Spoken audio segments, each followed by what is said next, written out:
ನಮಸ್ತೆ ಎಲ್ಲರಿಗೂ. ಇವತ್ತಿನ ವಿಡಿಯೋ ಏನಂದರೆ ಮಡ್ಲಕ್ಕಿ ಹಾಕೋದು. ಇವಾಗ ಆಷಾಢ ಬಂದಾಗ ಇರ್ಬೋದು, ಶುಕ್ರವಾರ ದಿನ ಇರ್ಬೋದು, ನಾವು ಕೆಲವರು ಹೆಣ್ಮಕ್ಳು ಹರಕೆ ಹೊತ್ತಿರ್ತೀವಿ.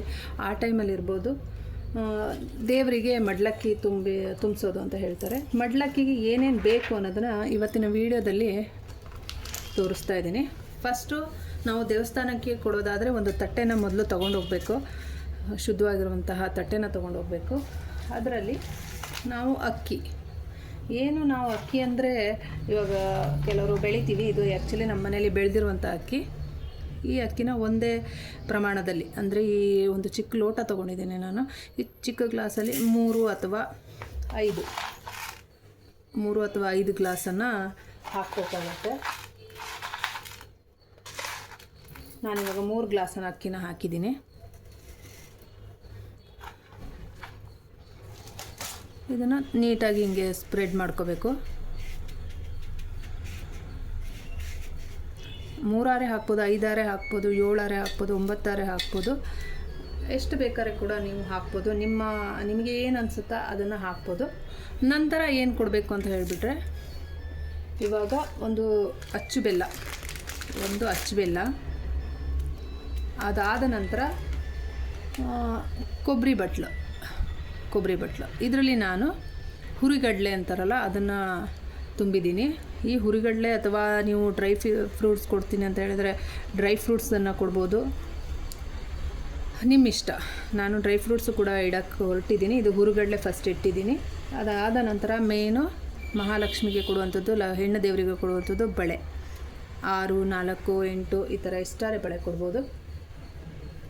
ಅದಾದ ನಂತರ 2 ವೀಳ್ಯದೆಲೆ, ಒಂದಿಷ್ಟು ಬಟ್ಲಡಿಕೆ. ನಮ್ಮ ಮನೇಲಿ ಇದು ಇದ್ದಿದ್ದರಿಂದ ನಾನು ಬಟ್ಲಡಿಕೆ ಹಾಕಿದೆ. ನಿಮ್ಮ ಮನೇಲಿ ಇದ್ದರೆ ಬಟ್ಲಡಿಕೆ ಹಾಕಿ. ಬಟ್ಲಡಿಕೆ ಶ್ರೇಷ್ಠ ಅಂತ ಕೂಡ ಕೆಲವರು ಹೇಳ್ತಾರೆ, ಅದರಿಂದ ಹಾಕಿದ್ದೀನಿ. ನಾನು 9 ಈ ಥರ ಬಟ್ಲಡಿಕೆಯನ್ನು ಇಟ್ಟಿದ್ದೀನಿ. ಇದು ನಮ್ಮ ಮನೇಲಿ ಇರೋದ್ರಿಂದ ನಾನು ಹಾಕಿದ್ದೀನಿ ಅಷ್ಟೇ. ಇಲ್ಲ ಅಂದರೆ ಕೆಲವರು ಪಾಕೆಟಲ್ಲಿ ಸಿಗುತ್ತೆ, ಅದನ್ನು ತಂದು ಹಾಕ್ಬೋದು. ಅದಾದ ನಂತರ ಒಂದು ಬ್ಲೌಸ್ ಪೀಸು. ಅದಾದ ನಂತರ 101 ರೂಪಾಯಿ ಅಥವಾ 51, 21 ನಿಮಗೆ ಏನು ಅನಿಸುತ್ತಾ ಆ ಥರ ಅಮೌಂಟನ್ನು ದಕ್ಷಿಣೆಯಾಗಿ ಕೊಡಬೇಕಾಗತ್ತೆ. ನಂತರ ಒಂದು ತೆಂಗಿನಕಾಯಿ. ನಂತರ ಇದು ಗ್ರಂಥಿಗೆ ಅಂಗಡಿಗಳಲ್ಲಿ ಸಿಗುತ್ತೆ. ಇದು ಅರಿಶಿನ ಕೊಂಬು ಬೇಕು. ಅರಿಶಿನ ಕೊಂಬು ಕೂಡ ಇದರಲ್ಲಿದೆ, ತಾಳಿ ಸಮನಾದದ್ದು ಅಂತ. ಆಮೇಲೆ ಅರಿಶಿನ, ಕುಂಕುಮ, ಆಮೇಲೆ ಬಳೆ, ಆಮೇಲೆ ಕಣ್ಕಪ್ಪು, ಕನ್ನಡಿ, ಬಾಚಣಿಗೆ ಎಲ್ಲ ಇದು ಒಂದು ಪ್ಯಾಕೆಟಲ್ಲಿ ಮಾಡಿ ಸೀಲ್ ಮಾಡಿರ್ತಾರೆ. ಈ ಪ್ಯಾಕೆಟನ್ನು ಒಂದು ತೊಗೊಬಂದು ಇಟ್ಕೊಳ್ಳಿ. ಅದಾದ ನಂತರ ಒಂದು 6 ಚಿಪ್ಪಿನ ಬಾಳೆಹಣ್ಣು. 5, 5, 7, 9, 11 ಈ ಥರ ನಿಮ್ಮ ಕೈಯಲ್ಲಿ ಎಷ್ಟು ಸಾಧ್ಯನೋ ಅಷ್ಟು ಬೆಸ ಸಂಖ್ಯೆಯಲ್ಲಿರುವಂತಹ ಬಾಳೆಹಣ್ಣನ್ನು ಇಡಲೇಬೇಕು. ಬಾಳೆಹಣ್ಣು ಇಟ್ಟಷ್ಟು ಶ್ರೇಷ್ಠ ಪೂಜೆಗೆ. ಅದಾದ ನಂತರ ಮಲ್ಲಿಗೆ ಹೂವು.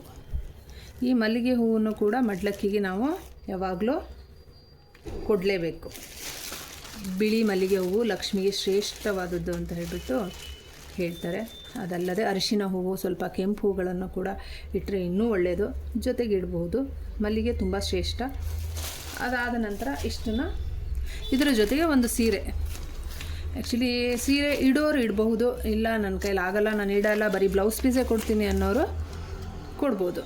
ಇದಿಷ್ಟನ್ನು ನಾವು ಲಕ್ಷ್ಮೀ ದೇವಿಗೆ ಅಥವಾ ಹೆಣ್ಣು ದೇವರಿಗೆ, ಯಾವ ದೇವರಿಗೆ ನಾವು ಮಡ್ಲಕ್ಕಿನ ಕೊಡಬೇಕು ಅಂತ ಅಂದ್ಕೊಂಡಿದ್ದೀವೋ, ಹರಕೆ ಹೊತ್ತಿರ್ತೀವಿ ಕೆಲವರು, ಆ ಥರ ಇದ್ದವರು ಈ ಥರ ಇಷ್ಟನ್ನ ಅರೇಂಜ್ ಮಾಡಿ ದೇವರಿಗೆ ಮಡಿಲಕ್ಕಿ ರೂಪದಲ್ಲಿ ಕೊಡಬೇಕು. ಅವ್ರು ಏನು ಮಾಡ್ತಾರೆ ಅಂತ ಹೇಳಿದರೆ, ಏನು ಬ್ಲೌಸ್ ಪೀಸ್ ಇದೆ ಅದರಲ್ಲಿ ಸ್ವಲ್ಪ ಅಕ್ಕಿ, ಕಾಯಿ ಎಲ್ಲ ಹಾಕಿಬಿಟ್ಟು ಗಂಟು ಕಟ್ಟಿ ದೇವರ ಮಡ್ಲಲ್ಲಿ ಇಡ್ತಾರೆ. ನಂತರ ನಮಗೆ ಬರುವಾಗ ಅವರು ಸ್ವಲ್ಪ ಅಕ್ಕಿ ಕಾಳನ್ನು ಕೊಡ್ತಾರೆ. ಈ ಥರ ಏನು ಅಕ್ಕಿ ಕಾಳು ಕೊಟ್ಟಿದ್ದೀವೋ ಅದರಲ್ಲಿ ಸ್ವಲ್ಪ ನಮ್ಮ ತಟ್ಟೆಗೆ ಹಾಕಿ ವಾಪಸ್ ಕೊಡ್ತಾರೆ. ವಾಪಸ್ ಕೊಟ್ಟಿದ್ದನ್ನು ತಂದು ನಾವು ನಮ್ಮ ಅಕ್ಕಿ ಪಾತ್ರೆ ಒಳಗಡೆ ಸ್ವಲ್ಪ ಹಾಕಿ ಇಟ್ಕೋಬೇಕು. ಅದರಿಂದ ನಮ್ಮ ಮನೇಲಿ ಧನ ಧಾನ್ಯಕ್ಕೆ ಯಾವತ್ತೂ ಕೊರತೆ ಆಗಲ್ಲ ಅನ್ನೋದು ನಮ್ಮ ಉದ್ದೇಶ. ಎಲ್ಲರ ಮನೆಗಳಲ್ಲಿ ಹೀಗೆ ಮಾಡ್ತಾರೋ ಗೊತ್ತಿಲ್ಲ ನನಗೆ. ನಮ್ಮ ಮನೇಲಿ ನಾನೇನು ಮಾಡ್ತೀನಿ ಅನ್ನೋದನ್ನು ನಾನು ಇವತ್ತು ವಿಡಿಯೋದಲ್ಲಿ ತೋರಿಸಿದ್ದೀನಿ. ಆದಷ್ಟು ನನ್ನ ಚಾನಲ್ನ ಫಾಲೋ ಮಾಡಿ ಒಳ್ಳೆಯ ವಿಷಯಗಳಿಗಾಗಿ, ಅದೇ ರೀತಿ ಶೇರ್ ಮಾಡಿ. ಇನ್ನು ಇದು ಅಂದರೆ ಶುಕ್ರವಾರ ಮಂಗಳವಾರ ಇದನ್ನು ಕೊಟ್ಟರೆ ತುಂಬ ಒಳ್ಳೆಯದು ಅಂತ ಹೇಳ್ತಾರೆ. ಇವಾಗ ಆಷಾಢದಲ್ಲಿ ಎಲ್ಲರೂ ಕೊಡ್ತಾರೆ ಮಡ್ಲಕ್ಕಿನ.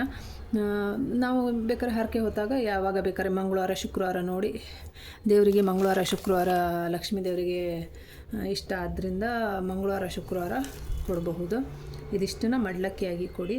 ನೆಕ್ಸ್ಟು ಮಹಾಲಕ್ಷ್ಮಿ ಹಬ್ಬ ಮಾಡುವಾಗ ಕೂಡ ಮಡ್ಲಕ್ಕಿಯನ್ನು ಇಟ್ಟು ಇದೇ ರೀತಿ ಮಡ್ಲಕ್ಕಿಯನ್ನು ಲಕ್ಷ್ಮೀ ದೇವಿಗೆ ಒಂದು ಕಡೆ ಇಟ್ಟು ಅದನ್ನು ದೇವರಿಗೆ ಪೂಜೆ ಮುಗಿದ ನಂತರ ಕೂಡ ದೇವರಿಗೆ ಕೊಡುವಂಥದ್ದು ಪದ್ಧತಿ ಕೂಡ ಇದೆ. ನಮ್ಮ ಮನೇಲೂ ಕೂಡ ಅದೇ ರೀತಿ ಮಾಡ್ತೀವಿ. ಈ ಮಡ್ಲಕ್ಕಿ ಕೊಟ್ಟ ಆದ ನಂತರ ಸಪ್ರೇಟಾಗಿ ನೀವು ಹಣ್ಣು ಕಾಯಿಗಳು ಮತ್ತು ಊದಿನ ಕಡ್ಡಿ ಇರ್ಬೋದು, ಸಾಂಬ್ರಾಣಿ, ಕರ್ಪೂರ ಇದನ್ನೆಲ್ಲ ತಗೊಂಡೋಗಿ ಸಪ್ರೇಟಾಗಿ ಅದನ್ನು ಪೂಜೆ ಮಾಡಿಸಿ. ಇದು ಬರೀ ಮಡ್ಲಕ್ಕಿ ಅಷ್ಟೇ, ಇದು ಪೂಜಾ ಸಾಮಾನಿಲ್ಲ ಇದರಲ್ಲಿ, ಬರೀ ಮಡ್ಲಕ್ಕಿ. ನೀವು ಸಪ್ರೇಟಾಗಿ ಒಂದು ತೆಂಗಿನಕಾಯಿ ಎಲ್ಲ ತೊಗೊಂಡು ಹೋಗ್ಬಿಟ್ಟು ಅದನ್ನು ಸಪ್ರೇಟಾಗಿ ಪೂಜೆ ಮಾಡಿಸ್ಕೊಂಬನ್ನಿ. ಎಲ್ಲರಿಗೂ ಒಳ್ಳೇದು ಮಾಡಲಿ. ಆಷಾಢದ ಸಮಯದಲ್ಲಿ ಆದಷ್ಟು ದೇವರಿಗೆ ಮಡ್ಲಕ್ಕಿಯನ್ನು ಕೊಡಿ. ನಾನು ಆ್ಯಕ್ಚುಲಿ ಹರಕೆ ಇರೋದ್ರಿಂದ ಇದನ್ನು ಹರಕೆ ಕಟ್ಕೊಂಡಿದ್ದೆ. ನನ್ನ ಮಗಳಿಗೆ ಅಮ್ಮ ಆಗಿತ್ತು, ಅದರಿಂದ ನಾನು ಈ ಮಡ್ಲಕ್ಕಿಯನ್ನು ಕೊಡ್ತೀನಿ ಅಂತ ಹೇಳ್ಕೊಂಡಿದ್ದೆ. ಅದರಿಂದ ಮಡ್ಲಕ್ಕಿ ಕೊಡ್ತಾಯಿದ್ದೀನಿ. ಅದರ ವಿಡಿಯೋನ ಮಾಡಿದ್ದೀನಿ. ಥ್ಯಾಂಕ್ ಯು, ಎಲ್ಲರಿಗೂ ಧನ್ಯವಾದಗಳು.